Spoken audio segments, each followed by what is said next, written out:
하나님의 말씀 마가복음 7장 24절로 37절 한 절씩 교독합니다. 예수께서 일어나사 거기를 떠나 두로 지방으로 가서 한 집에 들어가 아무도 모르게 하시려 하나 숨길 수 없더라. 이에 더러운 귀신 들린 어린 딸을 둔 한 여자가 예수의 소문을 듣고 곧 와서 그 발 아래에 엎드리니 그 여자는 헬라인이요 수로보니게 족속이라. 자기 딸에게서 귀신 쫓아내 주시기를 간구하거늘 예수께서 이르시되 자녀로 먼저 배불리게 먹게 할지니 자녀의 떡을 취하여 괴들에게 던짐이 마땅치 아니하니라. 여자가 대답하여 이르되 주여 올소이다마는 상 아래 개들도 아이들이 먹던 부스러기를 먹나이다. 예수께서 이르시되 이 말을 하였으니 돌아가라. 귀신이 내 딸에게서 나갔느니라 하시매 여자가 집에 돌아가 본즉 아이가 침상에 누웠고 귀신이 나갔더라. 예수께서 다시 두로 지방에서 나와 시돈을 지나고 데가볼리 지방을 통과하여 갈릴리 호수에 이르시매 사람들이 귀먹고 말 더듬는 자를 데리고 예수께 나와 안수하여 주시기를 간구하거늘 예수께서 그 사람을 따로 데리고 무리를 떠나사 손가락을 그의 양귀에 넣고 침을 뱉어 그의 혀에 손을 대시며 하늘을 우러러 탄식하시며 그에게 이르시되 에바다 하시니 이는 열리라는 뜻이라. 그의 귀가 열리고 혀가 맺힌 것이 곧 풀려 말이 분명하여졌더라. 예수께서 그들에게 경고하사 아무에게도 이르지 말라 하시되 경고하실수록 그들이 더욱 널리 전파하니 다같이요 사람들이 심히 놀라 이르되 그가 모든 것을 잘 하였도다. 못 듣는 사람도 듣게 하고 말 못하는 사람도 말하게 한다 하니라. 아멘. 오늘 저는 마가복음 7장 24절로 37절의 말씀 본문으로 모두에게 활짝 열린 은혜라는 제목으로 말씀을 전하고자 합니다. 오늘 본문에 보니까 예수님께서 두로 지방으로 가셨다 했습니다. 여러분, 두로가 어디일까?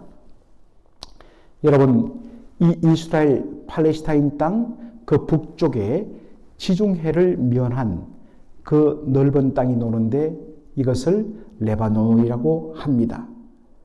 두로는 오늘날 레바논 나라가 위치한 곳에 자리 잡았던 고대 지중해 무역 도시였습니다. 이곳은 고대 지중해 무역을 장악했던 페니키아인들이 건설한 여러 도시 중에 하나였습니다. 이것이 보여주는 것이 무엇입니까? 두로는 바로 페니키아인들의 후예가 사는 이방인들의 땅이었다는 것입니다. 거리상으로 갈릴리에서 위로 몇십 킬로 올라가면 도달할 수 있는 가까운 거리였지만 서로 다른 그러한 족속이 살았다는 뜻입니다. 그런데 이 두로 땅에 예수님이 찾아오셨습니다. 오늘 본문에 보니까 예수님께서 두로에 있는 한 집에 들어가서 아무도 모르시게 하고자 하였다라고 했습니다. 왜 그랬을까?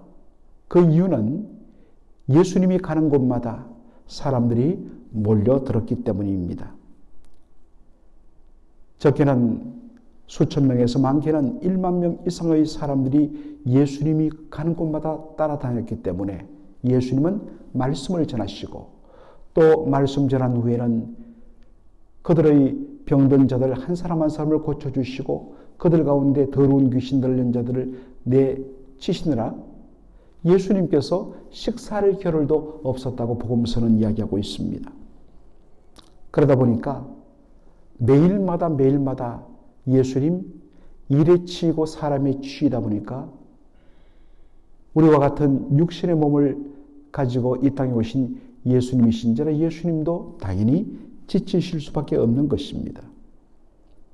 그래서 예수님께서 이 갈릴리에서 북쪽으로 떨어진 두로 지방의 한 집에 들어가셔서 자신을 알리지 않았던 것입니다. 그런데 소문이 벌써 났는지 한 여인이 예수님을 찾아오는데 이 여인은 더러운 귀신 들린 딸을 가진 여인이었습니다.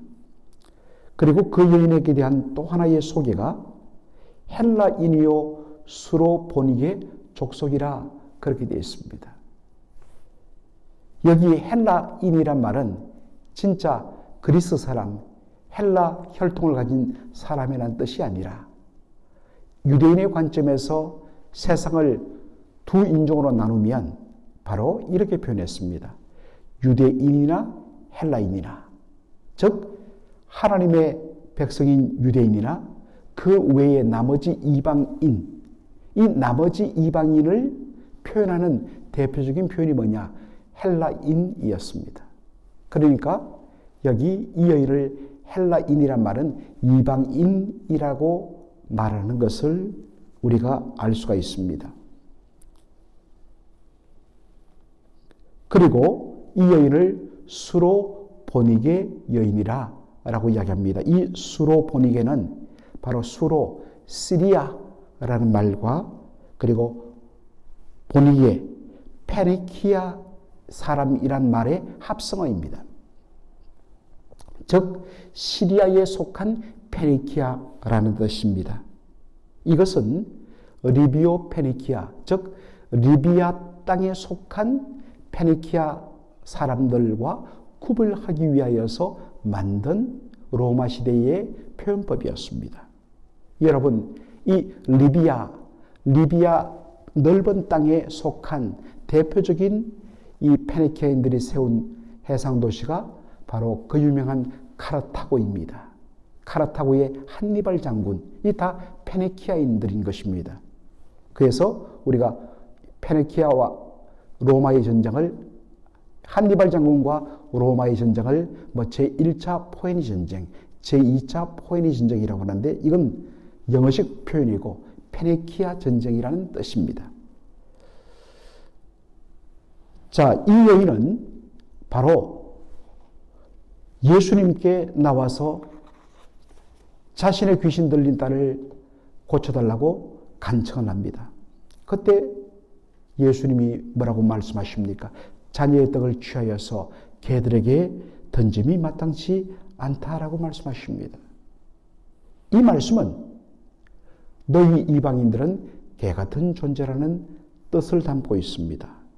여러분, 개는 당시 유대인들에게는 가장한 부정한 짐승으로 취급을 받았습니다. 왜냐하니까 여기 말하는 개, 즉 들개는 들판을 다니면서 바로 각종 짐승 혹은 심지어 버려진 사람의 시신을 파먹는, 그래서 가장 부정하고 더러운 그러한 짐승으로 여겨졌습니다. 유대인들은 이방인들을 이 부정한 개에 빗대어서 당시에 멸시했습니다. 이 여인은 예수님의 말의 의미를 몰랐을 수가 없습니다. 그런데 이 여인은 뭐라고 이야기합니까? 맞습니다. 그러나 상아래 개들도 아이들이 먹던 그 떨어진 부스러기를 먹는 법입니다. 부스러기라도 저에게 주시기 바랍니다. 라는 말을 합니다. 이때 예수님께서 돌아가라, 내 딸이, 귀신이 내 딸에게서 나갔다고 예수님 말씀하고 돌아가 보니까 말씀 그대로 딸이 회복된 것을 볼 수 있었습니다. 예수님의 의도는 이방 여인을 개처럼 여기고 멸시하기 위하여 이런 말씀을 하신 것이 아닙니다. 그러면 그냥 귀신 들려서 고생하도록 내버려두지 그 딸을 고쳐주지 않았을 것입니다. 아니, 아예 예수님은 이방인의 땅 두로 땅에 들어가지도 않았을 것입니다. 그리고 오늘 우리가 뒷부분을 읽어보면 예수님이 이 두로 땅에 머무시다가 어디로 갑니까? 그 아래쪽에 시돈 땅, 여기도 역시 페니키아 사람들이 만든 해상 도시입니다. 시돈 땅을 거쳐서 그 다음에 예수님 어디로 가시죠? 데가볼리. 이 데가볼리란 것은 바로 10개의 도시들이라는 뜻을 가진 헬라어 단어에서 나왔습니다.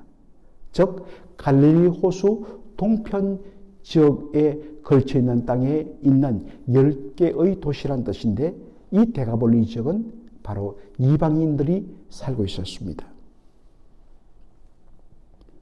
그런데 예수님께서 의도적으로 두로에서 시돈으로, 그 다음에 다시 코스를 갈릴리 동편에 있던, 바로 예수님이 원래 사역하던 머무시던 곳은 갈릴리 서편입니다. 그리고 그것이 직선 거리로 볼 때도 더 빠른 곳입니다. 그런데 예수님은 의도적으로 갈릴리 동편의 데가볼리 이방인의 땅에 들어가셨습니다. 그리고 그 땅을 통과하면서 바로 귀먹고 혀가 다쳐서 말을 할 수 없는 바로 한 장애인을 고쳐주십니다. 그 사람도 역시 이방인이었습니다. 이것을 볼 때 예수님은 이방인들도 천국의 복음 대상자로 여기셨음이 분명합니다. 그렇다면 예수님께서 이 이방 여인, 바로 수로보니게 여인에게 하신 말씀의 의도를 우리가 짐작해야 합니다. 예수님은 이 여인을 멸시하기 위해서 자녀의 떡을 취하여 개들에게 던짐이 마땅치 않다라고 그렇게 말씀하신 것이 아닙니다. 멸시하기 위해서 사용한 것이 아니란 것입니다. 진정 이 여인이 정말 하나님의 은혜를 받고자 하는 그러한 진실된 마음을 가지고 있는가를 시험하기 위한 것입니다. 하나님 앞에 나온 자는 근본적으로 심령이 가난해져야 합니다. 심령이 가난하다는 것은 하나님 앞에 자신이 나올 수 있는 자격도 어떠한 조건도 없다는 것을 전제하는 말입니다.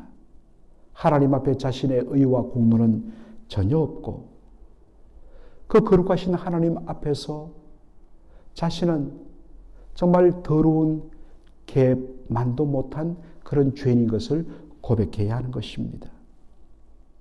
그런 자신에게 온전한 은혜는 감히 받을 만한 자격이 없고 정말 불쌍히 여겨서 부스러기 같은 은혜만 주셔도 저는 감사할 뿐입니다. 라는 겸손함이 그 속에 들어있는 것입니다. 이것이 바로 하나님 앞에 은혜 받을 만한 자의 모습인 것입니다. 이것은 우리의 기도에도 그대로 적용됩니다. 우리가 하나님 앞에 나와서 하나님의 은혜를 구할 때 하나님이여 저는 일주일에 몇 번씩 금식하고 이렇게 의를 행하고 하는 바리새인의 기도가 아니라 누가복음 18장에 정말 하나님 앞에 나와서 감히 고개를 쳐들지도 못하고 주여 저는 죄인이로소이다. 저를 불쌍히 여겨달라고 가슴치며 애통해하는 바로 세리의 기도를 하나님께서 연락하여 주셨다라는 누가복음 18장의 예수님의 비유처럼 주께서 저를 박대하시면 저는 어디로 갔겠습니까? 라는 간절히 매달리는 것. 이것이 진짜 하나님의 은혜를 받는 자의 모습이라는 것입니다. 오늘 다시 한 번 더 우리 주님 은혜를 주시고자 하는데 제일 먼저 우리의 그러한 마음의 자세를 우리 주님 보기를 원하십니다. 사랑하는 성도 여러분, 심령의 가난함으로 주의 은혜를 구하시는 그리고 철두철미하게 부스러기 같은 은혜라도 저에게는 너무나 감사합니다. 라는 심정으로 우리 주님 앞에 구하는 저와 여러분이 되기를 주의 이름으로 축원합니다. 아멘. 살아계신 우리 아버지 하나님, 은혜와 사랑을 감사드립니다. 우리 예수님께서는 의도적으로 이방인들의 땅을 다니시면서 사람들을 만나고 그리고 그들의 필요를 공급해 주신 것을 봅니다. 그 어떤 것도 예수님의 사랑을 막을 수가 없고 그런데 다만 예수님께서 정말 그들이 하나님 앞에 은혜 받기 위해서는 자신이 얼마나 하나님 앞에 설 수 없는 죄인인 것을 정말 얼마나 추악하고 더러운 죄인인 것을 인정하도록 그리고 철두철미하게 심령이 낮아져서 하나님의 긍휼과 자비만을 구하는 심령이 가난하고 애통한 심령 가운데 역사하시는 분이라는 것을 보여주시기 위하여서 오늘 이 본문에 나오는 사건이 소개된 줄로 믿습니다. 아버지 하나님, 저희들에게도 우리 주님 앞에 나올 때 그와 같은 심령의 가난함이 있게 하여 주시고, 하나님 앞에 너무나도 죄로 말미암아 더러워진 우리의 모습을 보고 하나님 애통해하면서 하나님의 은혜만을 전적으로 구하면서 겸손히 엎드리는 그러한 저희들의 심령 되게 하여 주시옵소서. 예수님의 이름으로 기도하옵나이다. 아멘.